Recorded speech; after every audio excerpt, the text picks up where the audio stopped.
ኡስታዞቹ በአርሲ ዞን በኦርቶዶክሳውያን ላይ የተፈጸመውን ጥቃትና ግድያ በዚህ ሰዓት እያወገዙ እንዲሁም ደግሞ የሀዘን መግለጫና የተለያዩ መልእክቶቻቸውን በማህበራዊ ትስስር ገጾቻቸው ላይ እያሰፈሩ ይገኛሉ። የእስልምና እምነት ተከታይ ኡስታዝ የሆኑት አቡበከር እንዲሁም በተጨማሪ ኡስታዝ ያሲን ኑሩ እንዲሁም ደግሞ ኡስታዝ አህመዲን ጀበልን ጨምሮ የተለያዩ የእስልምና እምነት ተከታዮች በዚህ ሰዓት መልእክታቸው እንዲሁም ደግሞ የሀዘን መግለጫቸውን እያስተላለፉ ይገኛሉ። መልእክታቸውን ካስተላለፉ ኡስታዞች መካከልም ኡስታዝ አቡበከር በንጹሃን እልቂት በአስቸኳይ ሊቆም ይገባል። በአርሲ ዞን በተለያዩ አካባቢዎች ላይ ንጹሃን የኦርቶዶክስ የክርስትና እምነት ተከታዮችን በመግደል በርካቶችን ከቤት ንብረታቸው በማፈናቀላቸው የተሰማኝን ጥልቅ ሐዘን እገልጻለሁ። ይህንን በመስማት እጅግ በጣም አዝኛለሁ በማለት መልእክታቸውን እያስተላለፉ ይገኛሉ። ኡስታዙ አክለውም ይህን ሰይጣናዊ ተግባር በጽኑ አወግዛለሁ ሲሉ በዛሬው ዕለት መልእክታቸውን በማህበራዊ ትስስር ገጻቸው ላይ እያስተላለፉ ይገኛሉ። በተጨማሪም ደግሞ ኡስታዝ ያሲን ኑሩ በማህበራዊ ትስስር ገጻቸው ላይ እንዲህ ብለዋል። ኡስታዙ በአርሲ ዞን በኦርቶዶክሳውያን ላይ የተፈጸመውን አሰቃቂ ጥቃት እንዲህ ሲሉ ያወገዙ ሲሆን ምን ነው የተከበረው የሰው ልጅ ህይወት እንዲህ ረከሰ ሲሉ ጥያቄያቸውን አቅርበው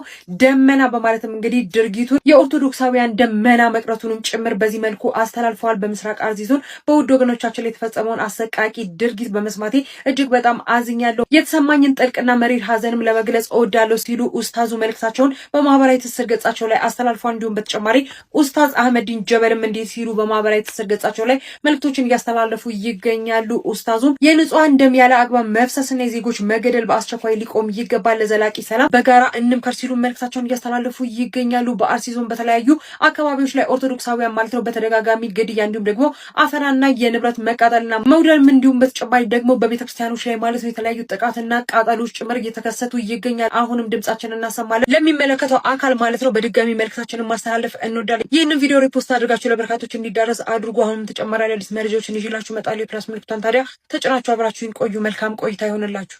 የአንድን ሰው ደም ማፍሰስ በእስልምና በክፉ የተኮነነ ከወንጀሎቹ ሁሉ አንዱ ትልቁ እሱ ነው።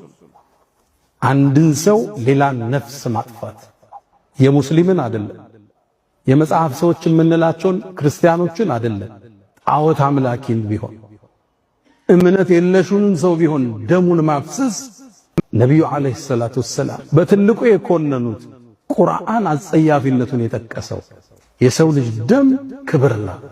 ነፍስ ክብር አላት። ነፍስን የሚወስዳት የፈጠራት ጌታ ብቻ ነው። ሰውን ለመግደል አልተፈቀደለትም። ሰውን አይደለም ራሱን መግደል በእስልምና ክልክል ነው፣ ሌላውን አይደለም።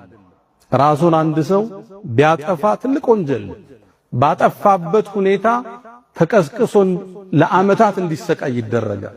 ራሱን ከፎቅ ፈጥፍጦ ገሎ ከሆነ ይቀሰቀስና ተፈጥፈጥ እየተባለ ሩሁ እየተመለሰች የስቃይ ህይወትን ይመራል። በመርዝ ገሎ ከሆነ አላህ ቀስቅሶት ሁሌ ራሱን መርዝ እየጠጣ እንዲገል ይደረጋል። ስቃይ በጣም ከባድ። እንኳን ሌላም መግደል ራስን መግደል በእስልምና ክልክል የተወገዘ ነው። ነፍስን የሚወስዳት የፈጠራት ጌታ ብቻ። ኡስታዞቹ በአርሲ ወገኖች ላይ ለተፈጸመው ድርጊት ድምጽ በመሆን ጥልቅና መሪር ሀዘናቸውን ገልጸዋል። ኡስታዝ አህመዲን ጀበል የንጹሃን ደም ያላግባብ መፍሰስና የዜጎች መገደል በአስቸኳይ ሊቆም ይገባል፣ ግና እንዴትና መቼ እንዴት ስላለፉት ዓመታት በንጹሃን ወገኖችና በቤተ እምነቶች መስጊድና ቤተክርስቲያን ላይ የደረሱት ጥቃቶች የአንዱ ፈጻሚዎች እንኳ በህግ ቁጥጥር ስር መዋልና ተጠያቂ ማድረግ ሳይቻል ቀረ። ከድርጊቱ በላይ መደጋገሙ፣ ከመደጋገሙ በላይ ደግሞ ፈጻሚዎቹ ሁሌም ያልታወቁ እየተባሉ መፍትሄ ማምጣት አለመቻል አደገኛ ነው ሲሉ ኡስታዝ ያሲን ኑሩ ድርጊቱን ሀገር አጥፊ እኩይ ተግባር በማለት ስለ ሀገር ያገባኛል ይመለከተኛል የሚል ሁሉ ኃይሊል እንደሚገባ አሳስበዋል። ኡስታዝ አቡበክርም በሀገሩ ምድር በድህነት ህይወቱን እየመራ ለሚገኝ ንጹህ ህዝብ ከግራና በቀኝ ጠመንጃ በታጠቁ ኃይሎች በማያውቁት አጀንዳ ለሞት ለእልቂት ለስደት መዳረጉ ልብ ሰባሪ ነው። ይህ የንጹሃን እልቂት በቃ ሊባል ይገባል ብለዋል። ሶስቱም መሪዎች ለተጎጂ ቤተሰቦች መጽናናትን እየተመኙ ፈጣሪ ፍትህን እንዲያሰፍንና ሀገራችንን ከጥፋት እንዲጠብቅ ዱዓ አድርገዋል። ኡስታዞቹ በአርሲ በኦርቶዶክሳውያን ላይ የተፈጸመውን ግድያ አወገዙ። በምስራቅ አርሲ በኦርቶዶክሳውያን ላይ የተፈጸመው አሰቃቂ ጥቃት ተከትሎ ኡስታዝ አቡበከር፣ ኡስታዝ ያሲን ኑሩ እንዲሁም ኡስታዝ አህመዲን ጀበል ድርጊቱን በማውገዝ ሀዘናቸውን ገልጸዋል። የንጹሃን እልቂት በቃ ሊባል ይገባል ያሉት ኡስታዞቹም በምስራቅ አርሲ ዞን በአሰኮ በሽርካ እንዲሁም በሆንቆሎ ዋቤ ወረዳ የኦርቶዶክስ እምነት ተከታዮች በታጣቂዎች በመገደላቸውና በርካቶች ከቤት ንብረታቸው በመፈናቀላቸው ማዘናቸውን የገለጹት ኡስታዞቹ ይህንን አረመናዊ ድርጊት በጽኑ እንደሚያወግዙ እንዲሁም ሁሉም ኢትዮጵያዊ ይህንን መሰሉን እልቂት ለአንዴና ለመጨረሻ ጊዜ ለማስቆም እጅ ለእጅ ተያይዞ ሊቆም ይገባል ያለው ኡስታዝ አቡበከር ለሞቱት እረፍትን፣ ለቤተሰቦቻቸው መጽናናትን እንዲሁም ጉዳት ለደረሰባቸው ወገኖች ቶሎ ያገግሙ ዘንድ አላህ እንዲረዳቸው እንዲሁም የተፈናቀሉትን ወደ ቀያቸው ደህንነታቸው ተጠብቆ በአስቸኳይ ይመለሱ ዘንድ ልባዊ ምኞቱን ገልጿል። ይሄኛው አዲሱ ኬቢ ኒውስ 2 አካውንቴ ነውና ሁላችሁም እንግዲህ ፎሎ ማድረግ አዳዲስና ፈጣን ወቅታዊ መረጃዎችን ያገኙ። ኡስታዝ ያሲን ኑሩን ብዙዎቻችሁ ታውቋቸዋላችሁ። ስለ አርሲ የተናገሩትን ነገር ልንገራችሁ። ሁላችሁም ይህንን ቪዲዮ 3 ጊዜ ኮፒ ሊንክ አድርጉት። እስልምና ሃይማኖት መምህር የሆኑት ታዋቂው ኡስታዝ ያሲን ኑሩ ምን ነው የተከበረው የሰው ልጅ ህይወትም እንደዚህ ረከሰ ሲል ከጠየቀ በኋላ ደመናና ደም መና ሲል እዚህ ጋር እንደምትመለከቱት አስቀምጧል።